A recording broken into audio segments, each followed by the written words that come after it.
ಜಿಲ್ಲಾ ಪೊಲೀಸ್ ವರಿಷ್ಠಾಧಿಕಾರಿ ಎಂ ನಾರಾಯಣ್ ವರ್ಗಾವಣೆಯಲ್ಲಿ ಬೇರೆ ಬೇರೆ ಕೈವಾಡ ಇರಬಹುದು. ನಮ್ಮ ಪಕ್ಷ ಅಧಿಕಾರದಲ್ಲಿ ಇದ್ರೆ ಅವರನ್ನ ಇಲ್ಲಿಯೇ ಉಳಿಸಿಕೊಳ್ಳುವ ಕೆಲಸ ಮಾಡಬಹುದಿತ್ತು. ಕಾಂಗ್ರೆಸ್ ಪಕ್ಷ ಅಧಿಕಾರದಲ್ಲಿದೆ, ಅವರೇ ವರ್ಗಾವಣೆ ಜವಾಬ್ದಾರಿ ಹೊರಬೇಕಾಗುತ್ತದೆ ಎಂದು ಶಾಸಕ ದಿನಕರ್ ಶೆಟ್ಟಿ ಹೇಳಿದರು. ಬೇರೆ ಬೇರೆ ಕೈವಾಡಗಳು ಇರಬಹುದು, ಅದು ಗೊತ್ತಾಗೋದಿಲ್ಲ. ಆದರೆ ಒಳ್ಳೆ ಅಧಿಕಾರಿ ಆಗಿದ್ರು, ಅವರ ಇನ್ನೂ ಒಂದು ವರ್ಷ ಇಲ್ಲಿ ಇದ್ರು ಒಳ್ಳೇದಾಗಿತ್ತು ಅನ್ನುವಂಥದ್ದನ್ನ ನನ್ನ ವೈಯಕ್ತಿಕವಾದಂತಹ ಅಭಿಪ್ರಾಯಗಳನ್ನ ಹೇಳೋದು ಬಿಟ್ರೆ, ನಮ್ಮ ಪಕ್ಷ ಅಧಿಕಾರದಲ್ಲಿದ್ರೆ ಜನರ ಒತ್ತಡದ ಮೇರೆಗೆ ನಾವು ಅವರನ್ನ ಇಲ್ಲೇ ಉಳಿಸ್ಕೊಳ್ಳುವಂತ ಕೆಲಸಗಳನ್ನ ಮಾಡಬಹುದು. ನಮ್ಮ ಪಕ್ಷ ಅಧಿಕಾರದಲ್ಲಿ ಇಲ್ಲ, ಇವತ್ತು ಕಾಂಗ್ರೆಸ್ ಪಕ್ಷ ಅಧಿಕಾರದಲ್ಲಿದೆ, ಅವರೇ ಅದರ ವರ್ಗೀಯ ಹೊಣೆಯನ್ನ ಹೊರಬೇಕಾಗ್ತದೆ ಅನ್ನುವಂಥದ್ದನ್ನ ಹೇಳಲಿಕ್ಕೆ ಬಯಸ್ತೀನಿ. ಹೊನ್ನಾವರ ಪಟ್ಟಣದ ತಾಲೂಕಾಡಳಿತ ಸೌಧ ಆವರಣದಲ್ಲಿ ತಾಲೂಕಾ ಪಂಚಾಯತ್ ಅನುದಾನದ ಅಡಿಯಲ್ಲಿ ವಿಕಲಚೇತನರಿಗೆ 1 ಲಕ್ಷ ಮೌಲ್ಯದ 2 ತ್ರಿಚಕ್ರ ವಾಹನ ಹಾಗೂ 15,000 ಮೌಲ್ಯದ ವೀಲ್ಚೇರ್ ಸಾಧನ ಸಲಕರಣೆ ವಿತರಿಸಿ ಮಾತನಾಡಿದ ಅವರು, ಎಸ್ಪಿ ಎಂ ನಾರಾಯಣ್ ರವರು ಉತ್ತಮ ಅಧಿಕಾರಿಯಾಗಿದ್ದರು. ಜಿಲ್ಲೆಯ ಜನ ಒಪ್ಪಿಕೊಂಡಿದ್ದರು. ಅವರು ಇದ್ರೆ ಇನ್ನೂ ಹೆಚ್ಚು ಅನುಕೂಲ ಆಗ್ತಿತ್ತು ಎಂದರು. ಉತ್ತಮ ಅಧಿಕಾರಿ ಆಗಿದ್ರು ಅನ್ನುವಂಥದ್ದನ್ನ ಸ್ಪಷ್ಟವಾಗಿ ಪ್ರತಿಯೊಬ್ಬರು ನಮ್ಮ ಜಿಲ್ಲೆಯವರು ಒಪ್ಕೊಂಡಿದ್ರು. ಅವರು ಇದ್ರೆ ಸ್ವಲ್ಪ ಇನ್ನೂ ಹೆಚ್ಚು ಅನುಕೂಲ ಆಗ್ತಿತ್ತು. ಹೊನ್ನಾವರ ಪಟ್ಟಣ ಪಂಚಾಯತ್ ಅಧ್ಯಕ್ಷರು ರಾಜೀನಾಮೆ ಕೊಟ್ಟಿರುವ ಬಗ್ಗೆ, ಹೊಸ ಅಧ್ಯಕ್ಷ ಆಯ್ಕೆ ಬಗ್ಗೆ ಕೇಳಿದಾಗ ಬಹುತೇಕ ಕಡೆ ಅಧಿಕಾರ ಹಂಚಿಕೆ ನಡೆಯುತ್ತಿದೆ. 5 ವರ್ಷದಲ್ಲಿ ಹೊಂದಾಣಿಕೆ ಮಾಡಿಕೊಂಡು ಬೇರೆಯವರಿಗೆ ಬಿಟ್ಟು ಕೊಡ್ತಿದ್ದಾರೆ. ಇಲ್ಲಿ ಅದೇ ರೀತಿ ಮೊದಲ ಅವಧಿಯಲ್ಲಿಯೇ ಇಬ್ಬರಿಗೆ ಅಧ್ಯಕ್ಷರನ್ನಾಗಿ ಮಾಡಲಾಗಿತ್ತು. ಅದೇ ರೀತಿ ಈಗಿನ ಅಧ್ಯಕ್ಷರು ರಾಜೀನಾಮೆ ನೀಡಿದ್ದಾರೆ ಎಂದರು.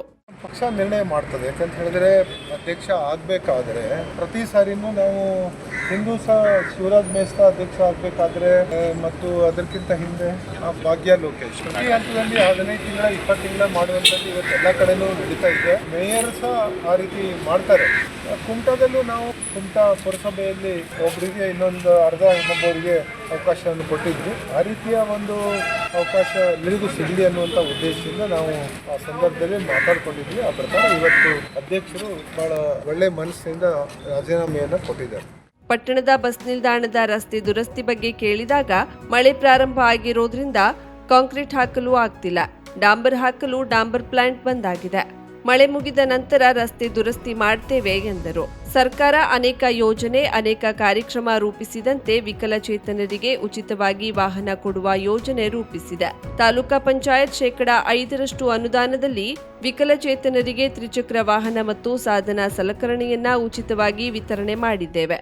ಸರ್ಕಾರ ಇವತ್ತು ಅನೇಕ ಯೋಜನೆಗಳನ್ನ, ಅನೇಕ ಕಾರ್ಯಕ್ರಮಗಳನ್ನ ರೂಪಿಸಿದಂತ ಈ ಒಂದು ಸಂದರ್ಭದಲ್ಲಿ ವಿಕಲಚೇತನರಿಗೂ ಸಹ ಗಾಡಿಗಳನ್ನ ಉಚಿತವಾಗಿ ಕೊಡುವಂತ ಒಂದು ಕಾರ್ಯಕ್ರಮ ಬೇರೆ ಬೇರೆ ಹಂತದಲ್ಲಿ ನಾವು ಸಾಕಷ್ಟು ಬಾರಿ ಈ ರೀತಿಯ ಅನುದಾನದಡಿಯಲ್ಲಿ ಅವರಿಗೆ ಬೇಕಾದಂತ ಗಾಡಿಗಳನ್ನ ಉಚಿತವಾಗಿ ಕೊಟ್ಟಿದ್ದೇವೆ.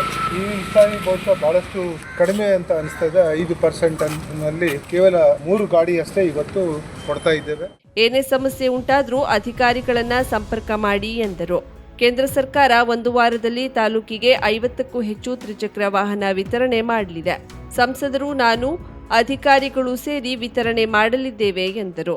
ಇದಕ್ಕೂ ಏನಾದರೂ ಸಮಸ್ಯೆಗಳು ಬಂದಂಥ ಸಂದರ್ಭದಲ್ಲಿ ಅವರು ಸಂಬಂಧಪಟ್ಟಂತ ತಾಲೂಕಾ ಪಂಚಾಯತ್ ಅಧಿಕಾರಿಗಳ ಜೊತೆಗೆ ಬಂದು ಸಂಪರ್ಕವನ್ನ ಮಾಡಿ, ಕೇಂದ್ರ ಸರ್ಕಾರದ್ದು ಸಹ ಇನ್ನು 1 ವಾರದಲ್ಲಿ ಸುಮಾರು 50ಕ್ಕಿಂತ ಹೆಚ್ಚು ಗಾಡಿಗಳು ನಮ್ಮ ತಾಲೂಕಿಗೆ ಬರ್ತಾ ಇದೆ. ಅದನ್ನು ಸಹ ನಮ್ಮ ಮಾನ್ಯ ಸಂಸದರಾದಂಥ ವಿಶ್ವೇಶ್ವರ ಹೆಗಡೆ ಕಾಗೇರಿಯವರು ಮತ್ತು ನಾನು ಮತ್ತು ಎಲ್ಲ ಅಧಿಕಾರಿಗಳು ಸೇರಿ ಮುಂದಿನ ವಾರ ಅದನ್ನು ನೀಡಲಿಕ್ಕಿದ್ದಾರೆ. ಅದರ ಪ್ರಯೋಜನಗಳನ್ನು ಸಹ ಎಲ್ಲರೂ ನಮ್ಮ ವಿಕಲಚೇತನ ಒಳಪಟ್ಟಂತ ಎಲ್ಲ ಫಲಾನುಭವಿಗಳು ಅದರ ಪ್ರಯೋಜನವನ್ನ ಪಡ್ಕೊಳ್ಬೇಕು.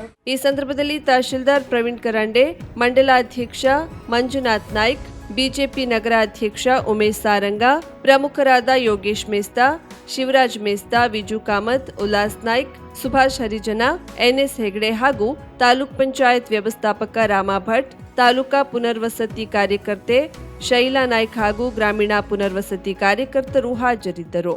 ಗೋಕರ್ಣ ಮುಖ್ಯ ಕಡಲ ತೀರದಲ್ಲಿ ಪ್ರವಾಸಿಗರು ಸಮುದ್ರಕ್ಕೆ ಇಳಿಯದಂತೆ ತಡೆಯಲು ಕಡಲ ತಟಕ್ಕೆ ಬಲೆ ಅಳವಡಿಸಿ ಬೇಲಿ ನಿರ್ಮಿಸುವ ಕಾರ್ಯ ಪೂರ್ಣಗೊಂಡಿದೆ. ಮಳೆಗಾಲದಲ್ಲಿ ಸಮುದ್ರ ಅಲೆಗಳ ಅಬ್ಬರ ಹೆಚ್ಚಿರುವ ಕಾರಣ ನೀರಿಗಿಳಿದು ಮೋಜು ಮಸ್ತಿ ಮಾಡುವ ಜನರನ್ನ ನಿಯಂತ್ರಿಸಲು ಜೀವರಕ್ಷಕ ಸಿಬ್ಬಂದಿ ಹೈರಾಣಾಗ್ತಿದ್ದರು. ನೀರಿಗಿಳಿಯದಂತೆ ತಡೆಯಲು ಮಲ್ಪೆ ಕಡಲ ತೀರದಲ್ಲಿ ಬಲೆ ಕಟ್ಟಿ ಬೇಲಿ ನಿರ್ಮಿಸಿದ್ದು, ಇದೇ ಮಾದರಿಯಲ್ಲಿ ಗೋಕರ್ಣ ಕಡಲ ತೀರದಲ್ಲಿಯೂ ಅಳವಡಿಸಬಹುದು ಎಂಬ ಬಗ್ಗೆ ಮುಂಜಾವು ಡಿಜಿಟಲ್ ವರದಿ ಮಾಡಿತ್ತು. ಇದರ ಪರಿಣಾಮ ಗ್ರಾಮ ಪಂಚಾಯತ್ ಎಚ್ಚೆತ್ತು ಬೇಲಿ ನಿರ್ಮಿಸುವ ಕಾರ್ಯ ಮಾಡಿದೆ. ಧಾರ್ಮಿಕ ಕೈಂಕರ್ಯ ನೆರವೇರಿಸುವವರಿಗೆ ಸಮುದ್ರಕ್ಕೆ ತೆರಳಲು 2 2 ಕಡೆ ಅವಕಾಶ ಮಾಡಿಕೊಡಲಾಗಿದೆ. ಇಲ್ಲಿಗೆ ಉಳಿದ ಜನರು ನುಗ್ಗುವ ಸಾಧ್ಯತೆ ಇದ್ದು ಇಲ್ಲಿ ಪೊಲೀಸ್ ಸಿಬ್ಬಂದಿ ಅಥವಾ ಗೃಹರಕ್ಷಕ ಸಿಬ್ಬಂದಿಯನ್ನ ನಿಯೋಜಿಸಿ ಸರಿಯಾದ ನಿರ್ವಹಣೆ ಮಾಡಿದ್ರೆ ಮಾತ್ರ ಈ ಕಾರ್ಯ ಯಶಸ್ವಿಯಾಗಲಿದೆ ಎಂಬ ಮಾತು ಕೇಳಿ ಬರ್ತಿದೆ. ಕರಾವಳಿ ಮುಂಜಾವು ಡಿಜಿಟಲ್ ನ್ಯೂಸ್, ವಿನಾಯಕ್ ಶಾಸ್ತ್ರಿ, ಗೋಕರ್ಣ ಬಿದ್ರಗೆರೆ ಗ್ರಾಮದಲ್ಲಿ ಶ್ರೀ ಚಾಮಿ ವಿದ್ಯಾವಾಹಿನಿ ಟ್ರಸ್ಟ್ ವತಿಯಿಂದ ಊರಿನ ಮಕ್ಕಳಿಗೆ ಪಠ್ಯೇತರ ಚಟುವಟಿಕೆಗಳ ಕಾರ್ಯಕ್ರಮ ನಡೆಯಿತು. ಸಂಸ್ಥೆಯ ಅಧ್ಯಕ್ಷೆ ಜ್ಯೋತಿ ಮಿರ್ಜಾನ್ಕರ್ ಮಾತನಾಡಿ, ನಮ್ಮ ಟ್ರಸ್ಟ್ ವತಿಯಿಂದ ಗ್ರಾಮೀಣ ಭಾಗದ ಮಕ್ಕಳಿಗಾಗಿ ಹಲವು ಕಾರ್ಯಕ್ರಮವನ್ನು ಹಮ್ಮಿಕೊಂಡಿದ್ದು ಇದರ ಜೊತೆ ಊರಿನ ಅಭಿವೃದ್ಧಿ ಹಾಗೂ ಇಲ್ಲಿನ ಅಗತ್ಯತೆಗೆ ಸಹಕಾರ ನೀಡೋದಾಗಿ ತಿಳಿಸಿ ಮಾದರಿ ಗ್ರಾಮವನ್ನಾಗಿ ಮಾಡಲು ಊರಿನವರ ಸಹಕಾರವನ್ನ ಕೋರಿದ್ರು. ನಾನು ಈ ಹಳ್ಳಿಯಲ್ಲಿ ಒಂದು ಮಾದರಿ ಹಳ್ಳಿಯನ್ನಾಗಿ ಮಾಡಬೇಕು ನಾವೆಲ್ಲರೂ ಕೂಡಿ ಅಂತ ಒಂದು ಮನಸ್ಸನ್ನು ಮಾಡಿದ್ದೇವೆ. ಮತ್ತೆ ಹಾಗೆ ಹಳ್ಳಿಯವರೆಲ್ಲರೂ ಕೂಡ್ಕೊಂಡು ಇದಕ್ಕೆ ಒಂದು ಸಹಕಾರವನ್ನು ಮಾಡ್ತೇನೆ ಅಂತ ನಮಗೂ ಒಂದು ಒಪ್ಪಿಗೆ ಕೊಟ್ಟಿದ್ದಾರೆ. ಸೊ ನೀವು ಹಾಗೆ ನಮ್ಗೆ ಸಹಕಾರ ಮಾಡಬೇಕು ಅಂತ ನಮ್ಮ ಶ್ರೀ ಚಾಮಿ ವಿದ್ಯಾವಾಹಿನಿ ಟ್ರಸ್ಟಿಂದ ಮತ್ತು ಬಿದ್ರಗೇರಿ ಗ್ರಾಮದಿಂದ ನಮಗೆ ಸಹಕಾರ ಬೇಕು ಅಂತ ನಿಮ್ಮ ಹತ್ರ ಕೇಳ್ಕೊಳ್ತೇನೆ. ಉಪಾಧ್ಯಕ್ಷ ಪ್ರಕಾಶ್ ಕಾಮತ್ ಕಿಮಾನಿಕರ್ ಮಾತನಾಡಿ, ಶಿಕ್ಷಣ ಪಡೆಯುವಾಗ ನಾವೆಲ್ಲರೂ ಕಷ್ಟಪಟ್ಟಿದ್ದೇವೆ. ಕಷ್ಟವಿದೆ ಎಂದು ಶಿಕ್ಷಣದಿಂದ ವಂಚಿತರಾಗಬಾರದು ಎಂದು ಕರೆ ನೀಡಿ ಶಿಕ್ಷಣ ಪಡೆಯಲು ಬೇಕಾದ ನೆರವು ನಾವು ನೀಡ್ತೇವೆ ಎಂದರು. ಎಷ್ಟು ನಿಮಗೆ ಆಗ್ತದೆ ಅಷ್ಟು ಕಲಿಯಿರಿ, ಕಲಿತು ಮುಂದುವರ್ಲಿಕ್ಕೆ ಆಗ್ತದೆ. ಶಿಕ್ಷಣ ಬೇಕು, ಎಲ್ಲರಿಗೂ ಶಿಕ್ಷಣ ಬೇಕು. ಎಲ್ಲರಿಗೂ ಕಷ್ಟ ಇರ್ತದೆ, ಶಿಕ್ಷಣಕ್ಕೆ ಹೋಗ್ಲಿಕ್ಕೆ ಕಷ್ಟ ಇರ್ತದೆ. ಎಷ್ಟು ಕಷ್ಟ ಇದ್ರು ನಾವು ನೋಡಿದ್ದೇವೆ. ಬಹಳ ಕಷ್ಟಪಟ್ಟವರು ಮುಂದೆ ಬಹಳ ಸೈಂಟಿಸ್ಟ್ ಆಗಿದ್ದಾರೆ, ದೊಡ್ಡ ಇಂಜಿನಿಯರ್, ಡಾಕ್ಟರ್ ಆಗಿದ್ದಾರೆ. ನಿಮ್ಮಲ್ಲಿ ಸಹ ಎಲ್ಲರಿಗೂ ಸಾಮರ್ಥ್ಯ ಉಂಟು. ಹೀಗಾಗಿ ನಿಮ್ಗೆಲ್ಲ ನಾನು ವಿನಂತಿ, ನೀವು ಸಣ್ಣ ಇದ್ರು ನಾನು ವಿನಂತಿ ಮಾಡ್ತೇನೆ, ಹೆಚ್ಚು ಹೆಚ್ಚು ಶಿಕ್ಷಣ ಕೊಡಿ. ಎಷ್ಟು ಕಷ್ಟವಾದರೂ ಶಿಕ್ಷಣ ಹೆಚ್ಚು ಪಡೆಯಿರಿ, ಅಷ್ಟೇ ನಿಮ್ಗೆಲ್ಲ ವಿನಂತಿ ಮಾಡಿ.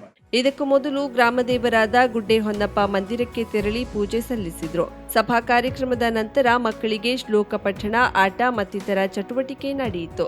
ಕಾರ್ಯಕ್ರಮದಲ್ಲಿ ಟ್ರಸ್ಟ್ನ ಸಹ ಕಾರ್ಯದರ್ಶಿ ಗಣಪತಿ ಅಡಿ, ಖಜಾಂಚಿಯಾದ ರವಿ ಗುನಿಗ, ಊರಿನ ಹಿರಿಯ ಪುರಂದರ್ ಗೌಡ, ಪಠ್ಯೇತರ ಚಟುವಟಿಕೆ ನಡೆಸಿಕೊಡುವ ಸತೀಶ್ ಚಂದಾವರ್ಕರ್, ಊರ ನಾಗರಿಕರು, ವಿದ್ಯಾರ್ಥಿಗಳು ಉಪಸ್ಥಿತರಿದ್ದರು. ಕರಾವಳಿ ಮುಂಜಾವು ಡಿಜಿಟಲ್ ನ್ಯೂಸ್, ವಿನಾಯಕ್ ಶಾಸ್ತ್ರಿ, ಗೋಕರ್ಣ. 50,000ಕ್ಕೂ ಅಧಿಕ ಸಬ್ಸ್ಕ್ರೈಬರ್ಸ್, 1.68 ಕೋಟಿಗೂ ಮೀರಿದ ವ್ಯೂಸ್. ಸುದ್ದಿಯೊಂದು, 10 ಲಕ್ಷಕ್ಕೂ ಹೆಚ್ಚು ವ್ಯೂಸ್ ಕಂಡ ಹೆಗ್ಗಳಿಕೆ.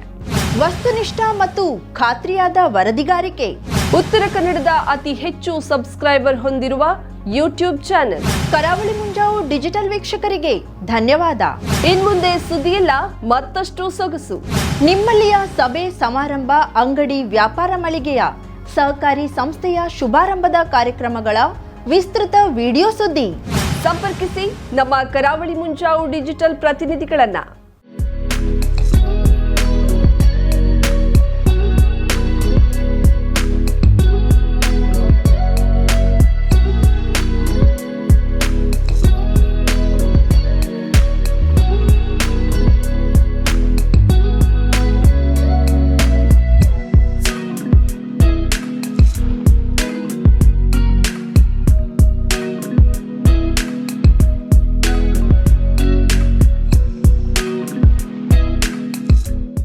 ಸಮಾರಂಭ ನಿಮ್ಮದು, ಸಂಭ್ರಮ ನಮ್ಮದು.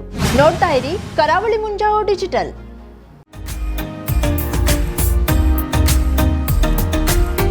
ಮಿಲನ್ ಎಂಟರ್ಪ್ರೈಸಸ್ ಬೃಹತ್ ಎಲೆಕ್ಟ್ರಾನಿಕ್ ಹಾಗೂ ಫರ್ನಿಚರ್ ಮಳಿಗೆ.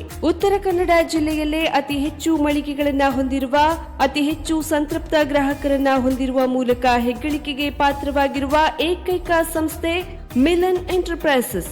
ನಮ್ಮ ಮಳಿಗೆಗಳಲ್ಲಿ ಪ್ರಸಿದ್ಧ ಕಂಪನಿಗಳ electronic refrigerator, washing machine, LED TV, ಎಸಿಗಳು ಲಭ್ಯ. ಭಾರತದ ಕರಾವಳಿ ಹವಾಮಾನಕ್ಕೆ ಹೊಂದಿಕೊಳ್ಳುವ ನಂಬರ್ 1 ಬ್ರ್ಯಾಂಡ್ ಆದ ಗೋದ್ರೇಜ್ ಕಂಪನಿಯ ಕಪಾಟು, ಆಫೀಸ್ ಟೇಬಲ್, ಆಫೀಸ್ ಚೇರ್, ಬ್ಯಾಂಕ್ಗಳಿಗೆ ಹಾಗೂ ಚಿನ್ನದ ಅಂಗಡಿಗಳಿಗೆ ಬೇಕಾಗುವ ಸೇಫ್ ಲಾಕರ್ಗಳು ಅತಿ ಕಡಿಮೆ ಬೆಲೆಯಲ್ಲಿ ಲಭ್ಯವಿದೆ. Teak wood sofa set, wooden dining table ಹಾಗೂ ಗ್ರಾಹಕರಿಗೆ ಬೇಕಾಗುವ ಅಳತೆಯಲ್ಲಿ ನಿಮ್ಮ ಮನೆಗೆ ಹೊಂದಿಕೊಳ್ಳುವ ಹಾಗೆ ಫರ್ನಿಚರ್ಗಳನ್ನ ಮಾಡಿಕೊಡಲಾಗುವುದು. ಕಸ್ಟಮೈಸ್ಡ್ ಕಿಚನ್, ವಾರ್ಡ್ರೋಬ್ಗಳನ್ನ ಅತಿ ಹೆಚ್ಚು ವರ್ಷಗಳ ಕಾಲ ಬಾಳಿಕೆ ಬರುವ ಹಾಗೆ ವಾರಂಟಿಯೊಂದಿಗೆ ಮಾಡಿಕೊಡಲಾಗುವುದು. ನಮ್ಮಲ್ಲಿ ಡ್ಯೂರಾಫ್ಲೆಕ್ಸ್, ಗೋದ್ರೇಜ್ ಕಂಪನಿಯ memory foam mattress, orthopaedic mattress, spring ಮ್ಯಾಟ್ರೆಸ್ಗಳು ಕಡಿಮೆ ಬೆಲೆಯಲ್ಲಿ ಲಭ್ಯ. ವಿವಿಧ ಕಂಪನಿಗಳ ನವೀನ ಮಾದರಿಯ ಮಿಕ್ಸರ್, ಗ್ರೈಂಡರ್, ಫ್ಯಾನ್, ಕುಕ್ಕರ್, ತವಾ, ಫ್ಲಾಸ್ಕ್, ಮೈಕ್ರೋ ಓವೆನ್ಗಳು ಲಭ್ಯವಿದೆ. 0% ಬಡ್ಡಿಯೊಂದಿಗೆ ಸ್ಥಳದಲ್ಲಿಯೇ ಬಜಾಜ್ ಫೈನಾನ್ಸ್ ನಿಂದ ಸಾಲ ಸೌಲಭ್ಯವಿದೆ.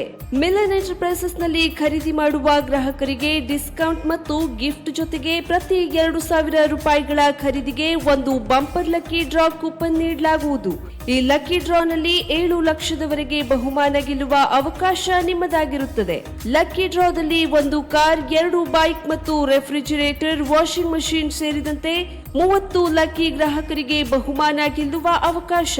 ಗ್ರಾಹಕರ ಸಂತೃಪ್ತಿಗೆ ನಮ್ಮ ಮೊದಲ ಆದ್ಯತೆ ಎನ್ನುವುದು ಮಿಲನ್ ಎಂಟರ್ಪ್ರೈಸಸ್ನ ವಾಕ್ಯ. ಉತ್ತರ ಕನ್ನಡ ಜಿಲ್ಲೆಯ ನಮ್ಮ ಶೋರೂಮ್ಗಳಾದ old Mahalakshmi super market, Mulla stop ಹತ್ತಿರ, ಕಾಜುಬಾಗ್ ಕಾರವಾರ, ಅಗ್ರಿಕಲ್ಚರ್ ಆಫೀಸ್ ಎದುರುಗಡೆ ಮಾಸ್ತಿಕಟ್ಟೆ ರೋಡ್ ಹೊನ್ನಾವರ, ಸೀಮಾ ಕಾಂಪ್ಲೆಕ್ಸ್ ಹತ್ತಿರ Moni Basti main road Bhatkal, Indian bank ಎದುರು CP Bazar road Sirsi, JS building JN road Dandeli, KS building Motikeri road Haliyal. ಇಲ್ಲಿಗೆ ತಪ್ಪದೇ ಭೇಟಿ ನೀಡಿ ಸಂತೃಪ್ತರಾಗಿ.